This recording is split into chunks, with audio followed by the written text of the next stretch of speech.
Bagong item sa Mobile Legends, ipapaliwanag natin. Bagong event na magagawa ka ng burger para magka-skin at mga adjusted hero na i-explain ko sa inyo ngayon. May tinanggal din na item sa paparting na patch na ito. Umpisahan muna natin sa mga na-nerf na hero. Una na dyan si Alucard. Dahil nababan na rin siya ngayon sa rank game, pinahina ang kanyang passive, yung enhanced basic attack, at ang kanyang skill 1. Si Sanshin din dahil mahirap na rin ma-open. Na-nerf, kung dati 1 segundo ang immunity niya sa kanyang skill 1, ngayon ay 0.4 seconds na lang. Bali yung duration ng dash na lang niya ang immune. Ang laking nerf nito para kay Sanshin. Tapos yung ultimate niya, dati 5 seconds mare-reveal ang kalaban sa mapa.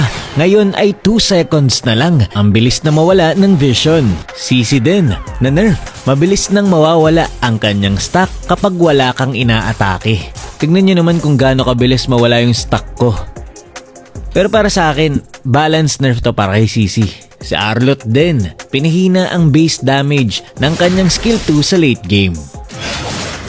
Sa mga nabuff na hero naman tayo, nandyan si Glue. Kahit lagi nang nababan at napakalakas na, nabuff pa rin. Pinalaki ang kanyang heal sa skill 1 kapag late game. Si Balmond nabuff na naman, 40% na ang physical def reduction at movement speed slow na naibibigay ng kanyang skill 1.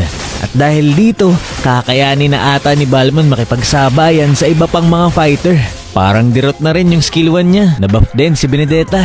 Mas madali nang ma-activate ang kanyang dash. Dati kasi may delay pa. So overall, mas smooth nang gamitin si Benedetta at mas less na ang magiging error mo sa kanya. Sa mga item adjustment naman tayo, tinanggal na nga ang Twilight Armor. Pero huwag kayong mag-alala dahil halos pinaltan lang naman talaga ang pangalan at itsura nito. At ang pinalit ay ang Justice Pauldron. Nakakapagbigay ito ng 900 HP at physical defense. Yung passive nito ay parang Twilight pa rin. Kapag bumaba sa 30% ang HP mo, marerecover ang 20% ng HP mo. Tapos, yung passive dati ng Dominance Ice na nakakapagpabagal ng attack speed ng kalaban ay sa kanya nilagay. Ayan, kung makikita nyo dito, ang bagal ng basic attack ng Hanabi. Dahil yan doon sa bagong item. Bali yung dating passive ng Twilight Armor na nakakapag-reduce ng burst damage ay nilipat na nila sa Guardian Helmet. Okay na rin yun para anti-true damage talaga ang Guardian Helmet. Binago rin ang animation at effects ng mga item kagaya ng Curse Helmet, Blade of the Heptasis, Starium Sight, yung pinaka-favorite ko, ang ganda ng buff dito, at yung Athena Shield. Binago yung mga design yan. May bagong event din kung saan pwede kang makakuha ng skin. Ang pangalan ay Under the Sea Restaurant. So ang kailangan mo lang gawin ay gumawa ng burger at mag-serve sa mga customer.